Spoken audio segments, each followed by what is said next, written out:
नमस्कार, मैं हूं सौरभ त्रिपाठी। इंडिया न्यूज देख रहे सभी दर्शकों का बहुत बहुत स्वागत है। इंसानियत और जुर्म का पुराना नाता है, हमारे चारों ओर फैला जुर्म का मकर जाल। ऐसे में कौन कहां हो जाए शातिर का शिकार और किसके लिए जारी हो जाए मौत का फरमान। इतना नहीं, मिटा दिए जाते हैं जुर्म के सारे सबूत। जुर्म दर जुर्म, कत्ल दर कत्ल जारी है अपराध की दुनिया का काला कारोबार। लेकिन हम आपको सच दिखाएंगे, क्योंकि कहीं होता है रेप तो कहीं होती है लूट सरेआम। हो सकता है आपके शहर में वो अपराधी बेखौफ घूम रहा हो, इसलिए आपको सावधान करने के लिए हम लेकर आए हैं हर जुर्म की पूरी दास्तान। आपको दिखाएंगे अपराधी का चेहरा खूंखार, जिसने मचा रखा है हाहाकार।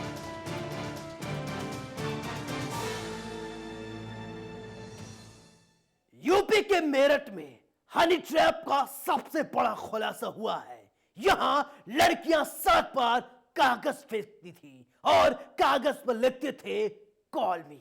इसी पर्ची को देखकर जो कॉल करता था वो फंसता था, फिर उसके साथ अश्लील वीडियो बनाया जाता था।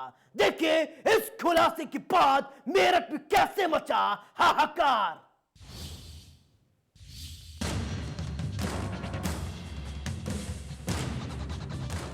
हनी के लिए ट्रैप होते लोग, हनी ट्रैप में फंसाने वाली कॉल कर, हनी ट्रैप में फंसाने का भंडाफोड़। 3 लोग चढ़े पुलिस के हत्थे, पर्ची फेंक लोगों को बनाती थी निशाना। जो फंसा हो गया। यूपी, हरियाणा, राजस्थान, गुजरात में सक्रिय गैंग।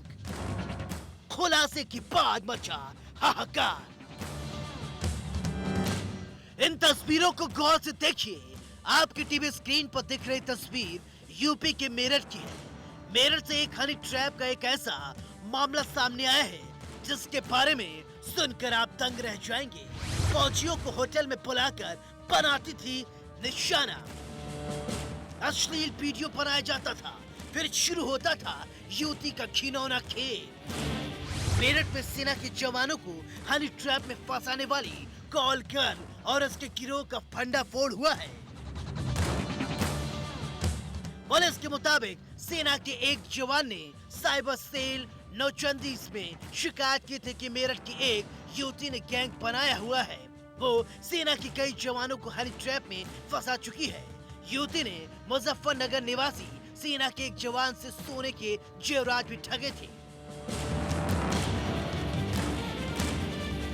गिरफ्तारी के बाद पूछताछ में सामने आया कि युवती गिरोह की सरगना है। वो पहले सेना के जवानों को सोशल मीडिया के जरिए दोस्ती करती थी, उनसे होटल में मिलती थी और यहाँ अश्लील वीडियो बनाया जाता था। इसके बाद युवती द्वारा जवान को ब्लैकमेल करने का काम शुरू किया जाता था। इस काम में युवती के साथ उसके 2 साथी भी शामिल थे। अलग अलग आईडी से करती थी बात। आरोपी युवती के पास से पुलिस ने 12 फर्जी आईडी बरामद की है। वो अलग अलग आईडी से लोगों से बातचीत करती थी। पूछताछ में सामने आया कि युवती तकरीबन 1 साल से हनी ट्रैप के जाल में लोगों को फंसाया करती थी। मेरठ पुलिस के पैरों से उस वक्त जमीन निकल गई जब पुलिस को यह पता चला कि मेरठ में हनी ट्रैप के नाम पर ठगी करने वाला गिरोह सक्रिय है। यह गिरोह भीड़ भाड़ वाले इलाकों में कॉल में लिखी पर्चियां फेंक देता था, जिन पर एक नंबर लिखा होता था और इस नंबर पर कॉल करते ही लड़की बात करती थी और उसके कुछ देर बाद ही आप हनी ट्रैप के माया जाल में फंस जाते थे।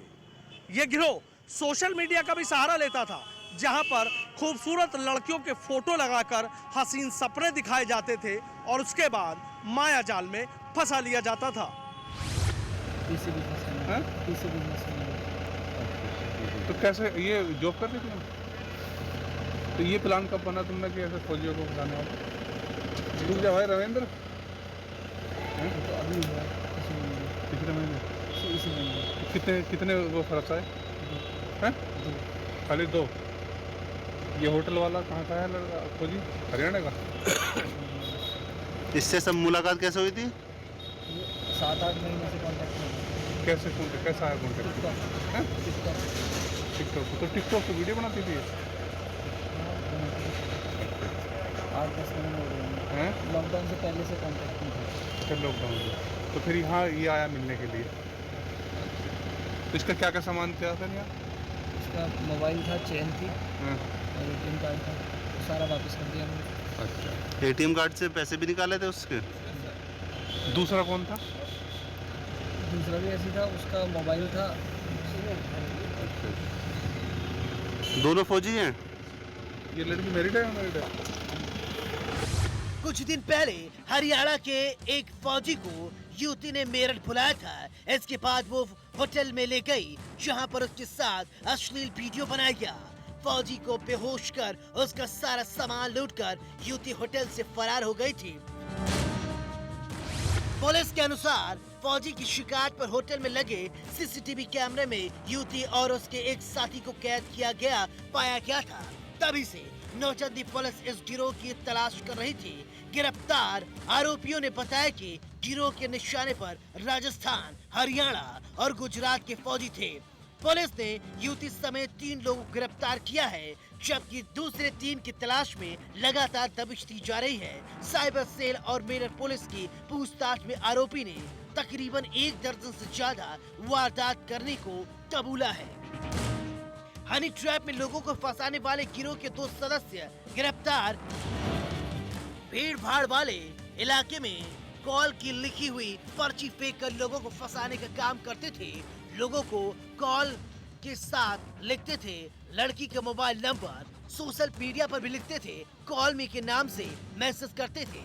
कई लोगों को बनाया हनी ट्रैप का शिकार। मुजफ्फरनगर की युवती और मेरठ शास्त्री नगर का रहने वाला युवक गिरफ्तार किया गया है। नौचंदी पुलिस ने कुटी चौराहे से किया गिरफ्तार 5 मोबाइल फोन, 1 पीली धातु की chain, 3 purse, Aadhaar card, I card और पैन कार्ड, वोटर कार्ड बरामद किए गए हैं। साथ ही मोबाइल के साथ कॉल मी लिखी पर्चियां भी बरामद की गई है। SP city doctor Akhilesh Narayan Singh ने कहा कि गिरोह के बाकी सदस्य भी जल्द होंगे सलाखों के पीछे। थाना नौचंदी में एक शिकायत प्राप्त होने पर कि हनी ट्रैप का एक गिरोह है जिसने कई लोगों को इस तरह का शिकार बनाया है, हनी ट्रैप में फंसाकर पैसे ऐंठ लेता है। इसके आधार पर थाना प्रभारी नौचंदी और उनकी टीम के द्वारा कार्य करते हुए अंकुर नामक व्यक्ति जो शास्त्री नगर मेडिकल जनपद मेरठ का है और आरती नामक महिला जो जानसठ क्षेत्र मुजफ्फरनगर की रहने वाली है, दोनों को गिरफ्तार किया गया है। दोनों के कब्जे से 5 मोबाइल और काफ़ी आईडी वगैरह वगैरह बरामद हुई है। इनसे पूछताछ करने पता चला कि इनके द्वारा लोगों के मोबाइल पर कॉल करके पर्चियों पर लिखकर भीड़ भाड़ वाले इलाके में किसी के पास वो पर्ची में मोबाइल नंबर लिखकर दे देते थे। लोग जब बात करते थे तो उनको हनी ट्रैप में फंसा करके उनसे पैसे ऐंठने का काम करते थे। इनसे विस्तृत पूछताछ की जा रही कि इनके गिरोह में और कौन कौन लोग हैं, किसको किसको शिकार बनाया है। सारे तथ्यों की जानकारी करके इनके गिरोह के अन्य सदस्यों के खिलाफ भी विधिक कार्रवाई सुसंगत धाराओं में सुनिश्चित की जाएगी। इस वारदात के बाद एक बात साफ है, अपराधी कितना भी शातिर क्यों न हो, वो पुलिस के हाथों नहीं बच सकता है। मेरठ की नौचंदी थाना पुलिस ने हनी ट्रैप में फंसाने वाले गिरोह के 2 सदस्यों को तो गिरफ्तार कर लिया है, लेकिन इस गिरोह के बाकी सदस्य कहां हैं, ये अपने आप में एक बड़ा सवाल है। अब पुलिस इस बात की भी छानबीन कर रही है कि आखिर हनी ट्रैप में किन किन लोगों को निशाना बनाया गया है। पुलिस इसे बड़ी कामयाबी तो मान रही है, लेकिन सवाल यही उठ रहा है कि आखिर मेरठ सहित पश्चिम उत्तर प्रदेश में ये गिरोह अब तक कितने लोगों को हनी ट्रैप में फंसाकर ठग चुका है। Sanuj Sharma, India news, Meerut. और यूपी के सोनभद्र में पुलिस खनन और परिवहन माफियाओं को लगातार पकड़ने की कोशिश कर रही है। जिलाधिकारी ने ऑपरेशन को सफल बनाने के लिए 4 मजिस्ट्रेट, 4 सीओ, एआरटीओ, परिवहन खनन सर्वेयर, कोतवाल इंस्पेक्टर समेत कई दारोगा और सिपाही को लगा दिया है, जो लगातार खनन माफियाओं पर नजर बनाए हुए हैं। देखिए इस वारदात के बाद कैसे खनन माफिया तिल मिलाए हैं, कैसे खनन माफियाओं पर पुलिस पर लगातार उसे पकड़ने का दबाव है। देखिए कैसे मचा हाहाकार। खनन माफियाओं की खैर नहीं, एक्शन में प्रशासन, होगी बड़ी कार्रवाई। एक गलती पड़ सकती है भारी, सावधान ये यूपी पुलिस है। इन तस्वीरों को गौर से देखिए। आपकी टीवी स्क्रीन पर दिख रही तस्वीर यूपी के सोनभद्र की है। खनन और परिवहन माफियाओं की बढ़ती नजरों को देखते हुए पुलिस प्रशासन अब अलर्ट मोड पर है। जी हाँ, आपकी टीवी स्क्रीन पर दिख रही तस्वीर किसी मुठभेड़ से कम नहीं दिखाई दे रही है। ये नजारा किसी मुठभेड़ से भी कम नहीं है। दरअसल जिलाधिकारी सोनभद्र ने खनन और परिवहन माफियाओं के खिलाफ 100 घंटे का ऑपरेशन शुरू किया है। खनन और परिवहन माफियाओं की बढ़ती ताकत को देखते हुए जिलाधिकारी ने इस ऑपरेशन को सफल बनाने के लिए 4 मजिस्ट्रेट, 4 सीओ, ARTO, खनन सर्वेयर, कोतवाली इंस्पेक्टर समेत कई दारोगा और सिपाही लगा दिए हैं। जहां एक तरफ योगी सरकार में माफियाओं की जगह या तो जेल में है या फिर कहीं और बताई जाती है, जहां कोई नहीं जाना चाहता।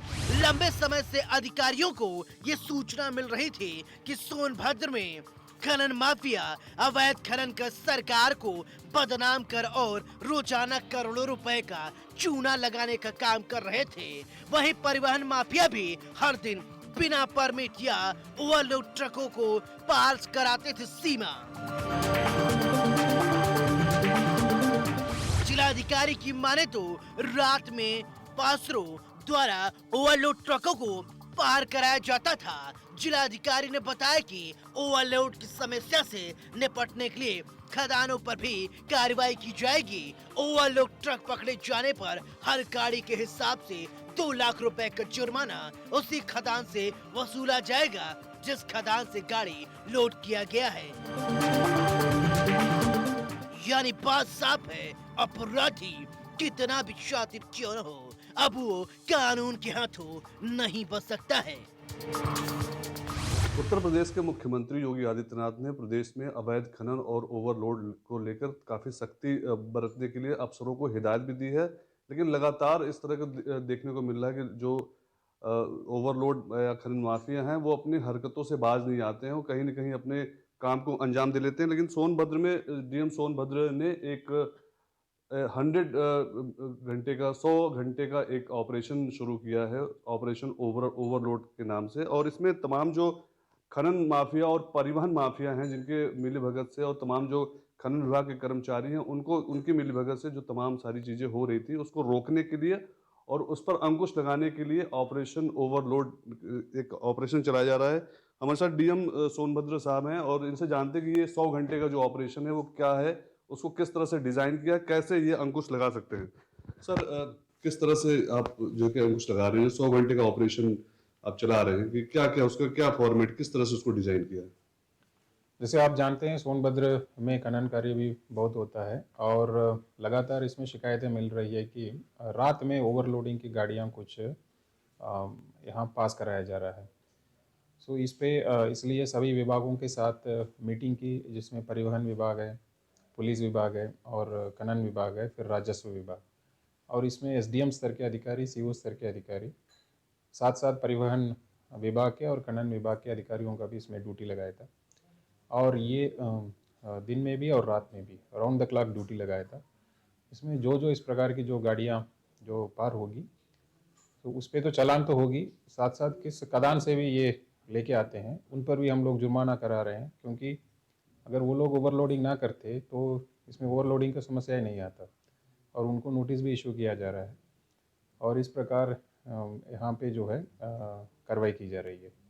सर जो 100 घंटे का है कि आपने चारों एसडीएम जो सोनभद्र में उनकी ड्यूटी लगा दी है कि सुबह 6 बजे से 12 बजे तक, फिर शाम को 6 बजे से पूरे दिन रात तक, इस तरह का जो पूरा ऑपरेशन है, इस ऑपरेशन को के बाद जब आपने शुरू किया इसके बाद क्या देखने को मिल रहा है, कितने लोग एक्सपोज हो रहे हैं, कितने तमाम जो माफिया हैं, जो तमाम पासर हैं, वो सामने आ रहे हैं, और उन पर क्या कार्रवाई हो, कितने लोग पकड़े गए उसमें?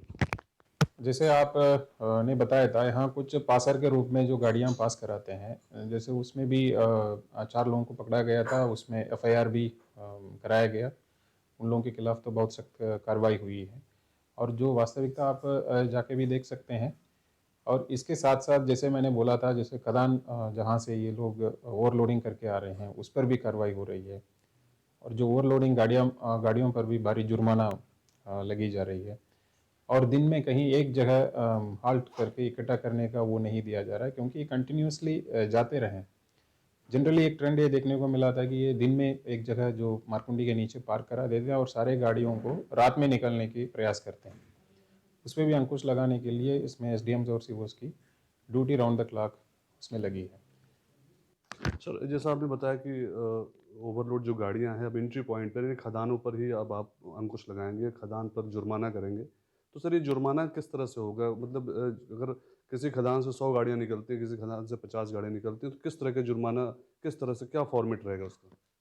देखिए, जितने मात्रा जो MM11 में नहीं है, उसकी राजस्व सरकार को नहीं मिलती है, सो उसको अवैध ही हम लोग मानेंगे। इसका मतलब वहाँ अवैध खनन हो रहा है, यही मानते हुए सो जितने गाड़ियाँ पकड़ी जाएगी उसमें जो नियमावली में जो अधिकतम जो जुर्माना है, जैसे 2 लाख रुपए तक उसमें वो लगा सकते हैं, वो अधिकतम जुर्माना उस पर प्रत्येक गाड़ी पर लगाएंगे, ताकि वो मौके जो खनन का जो साइट है वहीं से ही ओवरलोडिंग बंद हो।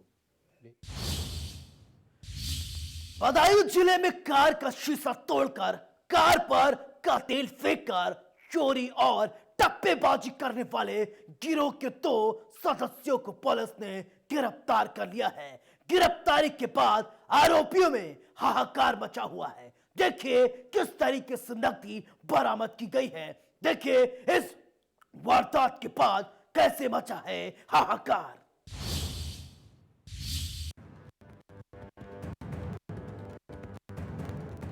बढ़ता आपराधिक ग्राफ, न शासन का डर, न पुलिस का खौफ। कितने बेखौफ हो गए हैं अपराधी। अपराधियों पर कैसे लगेगी लगाम।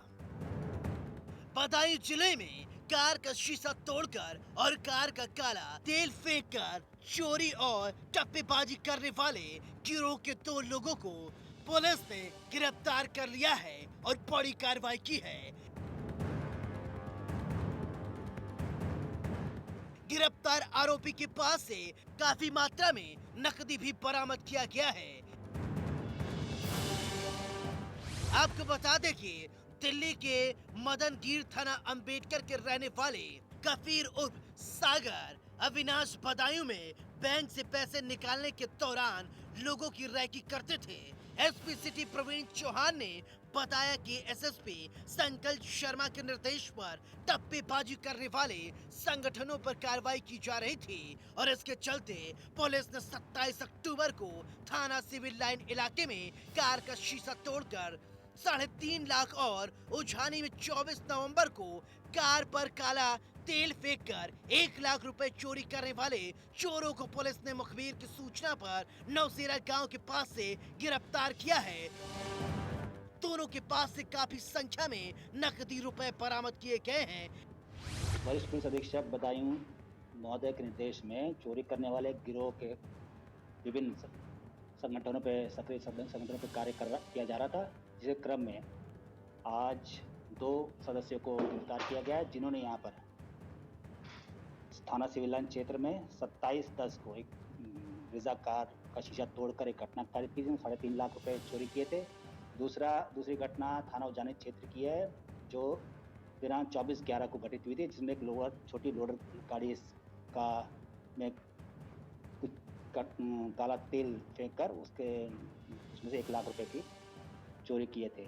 उन दोनों घटनाओं का अनावरण किया गया है। 2 अभियुक्तों को गिरफ्तार किया गया है। एक कबीर उर्फ सागर है, दूसरा अविनाश। दोनों बेसिकली दिल्ली के रहने वाले हैं। इन तस्वीरों को देखने के बाद एक बात साफ है, अपराधी कितना भी शातिर क्यों न हो, वो कानून के हाथों नहीं बच सकता है। इंडिया न्यूज के लिए बदायूं से अतुल शर्मा की रिपोर्ट। वाराणसी में एक युवक की हत्या कर शव को घर से कुछ दूरी पर फेंक दिया गया। परिजनों ने जब देखा तो उनके होश उड़ गए। पूरा शव जो है वो मिट्टी से लथपथ दिखा। देखिए इस वारदात के बाद वाराणसी में कैसे मचा हाहाकार।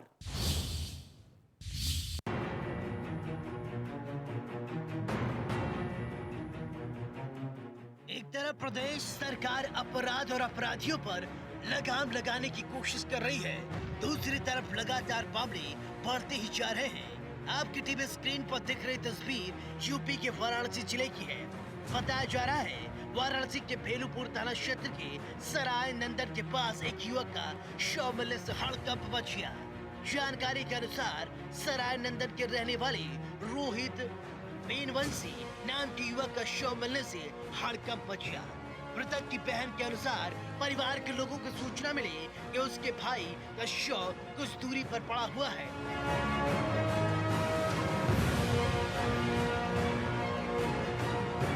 जब परिवार के लोग मौके पर पहुंचे तो शव को देखकर दंग रह गए। बहन का कहना है कि उसके भाई का शव मिट्टी से लथपथ मिला था।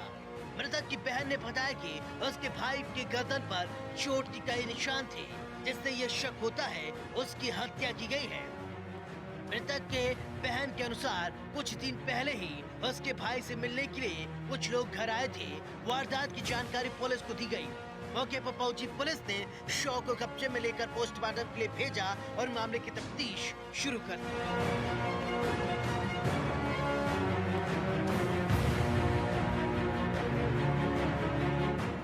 इस वारदात के बाद कई सवाल खड़े होते हैं। आखिर हत्यारा कौन है? युवक की हत्या क्यों की गई? क्या किसी से कोई पुरानी रंजिश थी? सवाल तो कई हैं, लेकिन अभी जवाब किसी के पास नहीं है। अब देखने वाली बात होगी पुलिस आरोपियों को कब गिरफ्तार करती है। इंडिया न्यूज के लिए वाराणसी से संतोष ओझा की रिपोर्ट। मिर्जापुर में पुलिस ने लूट की वारदात को अंजाम देने वाले 3 ऐसे लुटेरों को गिरफ्तार किया है जो पहले लोगों से कहते थे कि हम आपको सही सलामत आपके घर पहुंचा देंगे। फिर इसके बाद रास्ते में शुरू होता था गंदा खेल।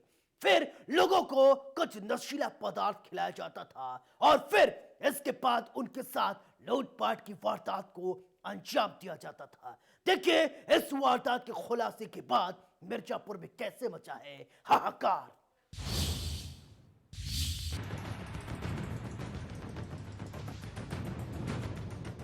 हम आपको एक ऐसे गिरोह के बारे में बताने जा रहे हैं जो लोगों को पहले निशाना बनाते थे, फिर उन्हें उनके जगह तक पहुंचाने के नाम पर रास्ते में ही ठगी की वारदात को अंजाम देती थी।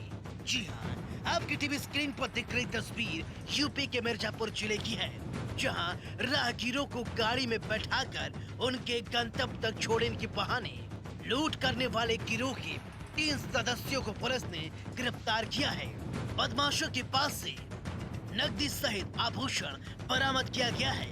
दरअसल मिर्जापुर के कटरा कोतवाली क्षेत्र के पथुआ तिराहे पर लालगंज के रहने वाले अनिल कुमार मिश्र अपनी बहन और बहनोई को औराई भेजने के लिए पहुंचे थे। तभी भदोही जाने वाली वाहन की तलाश में थे। उनके पास 2 लोग आए और कहा कि वो औराई जा रहे हैं और अपने परिवार को साथ भेज दिया। किराए पर चलने वाली टैक्सी समझकर प्रकाश ने अपनी बहन और बहनोई को उस गाड़ी में बैठाकर रवाना कर दिया। रवाना करते समय प्रकाश ने उस बोलेरो का नंबर नोट कर लिया था। दिन के लगभग 2:30 बजे उनको रवाना कर घर पहुंचते ही उनके द्वारा फोन करके बताया गया कि बोलेरो पर बैठे लोगों द्वारा उन्हें प्रसाद के नाम पर पेड़ा खिलाया गया, जिसके चलते वे नशे में हो गए और बेहोश हो गए। उसके बाद जमकर उनके साथ लूटपाट की वारदात को अंजाम दिया गया। अनिल जी बताइए कि क्या घटना हुआ था आपके साथ? 13 तारीख को मैं दीदी को जब लेकर के आया यहाँ पे बैठाने के लिए घर से चला, तो यहाँ पे जब आया तो एक लोग आए और बोले कि कहाँ जाना है, तो बोले कि औराई जाना है लोगों को। इसके बाद वो लोग बोले कि ठीक है, हमको भी औराई चलना है, हमारी भी गाड़ी है। तो बोले ठीक है, तो जल्दी में फिर तो गाड़ी आ गई, उनकी मार्शल आ गई और खड़ी हुई। फिर हम लोग बैठा कर दीदी को, 2 लोग साथ में थे भी, तो बैठा कर फिर हम लोग निकल लिए और वो लोग निकल गए इधर से।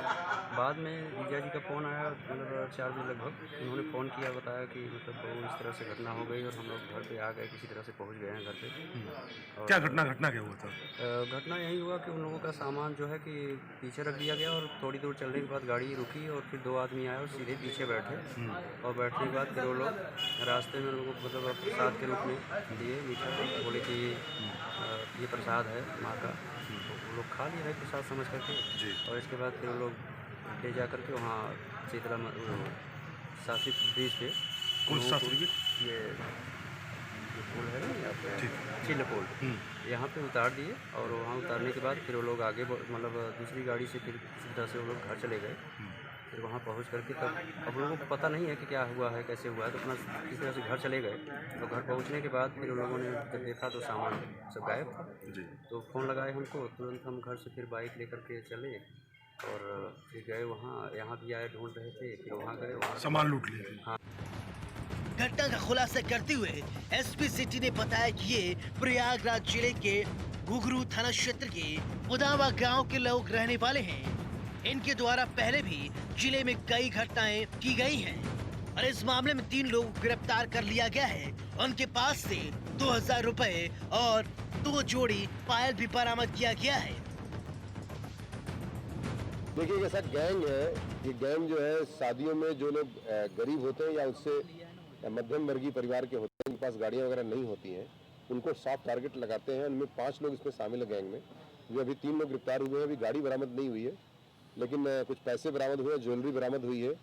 ये लोग उसको टारगेट करके बैठा लेते हैं अपनी गाड़ी में और बीच रास्ते में कुछ नशीला पदार्थ कभी खिला करके या कभी जो है डिग्गी या उसके सामान की जो अटैची होती है उसको तोड़ करके चोरी कर लेते हैं और कहते हैं रास्ता जो है, अब हमारे रास्ते में गाड़ी खराब होने के बाद जो है वो उसको उतार देते हैं और अपने गंतव्य को चले जाते हैं।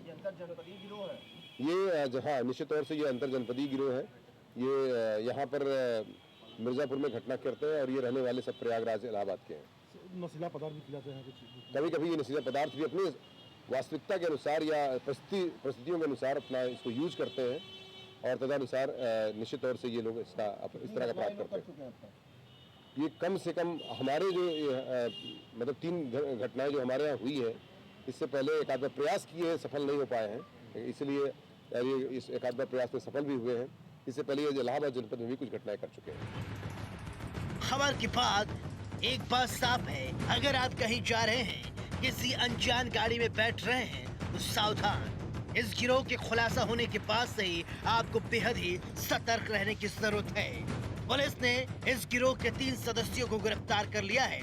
अब देखने वाली बात होगी कि पुलिस इस गिरोह के सरगना को कब गिरफ्तार करती है। इंडिया न्यूज के लिए मिर्जापुर से आकाश दुबे की रिपोर्ट। हमारा मकसद आपको डराना नहीं है, बल्कि आपको बताना है समाज में किस तरीके से जराइम की काली कहानी बुनी जा रही है। कल फिर मिलेंगे कुछ और काली कहानियों के साथ। तब तक दीजिए अपने दोस्त सौरभ त्रिपाठी को इजाजत। लेकिन चलते चलते दोस्तों एक गुजारिश, सावधान रहें, सुरक्षित रहें और अपना बहुत ख्याल रखें। नमस्कार।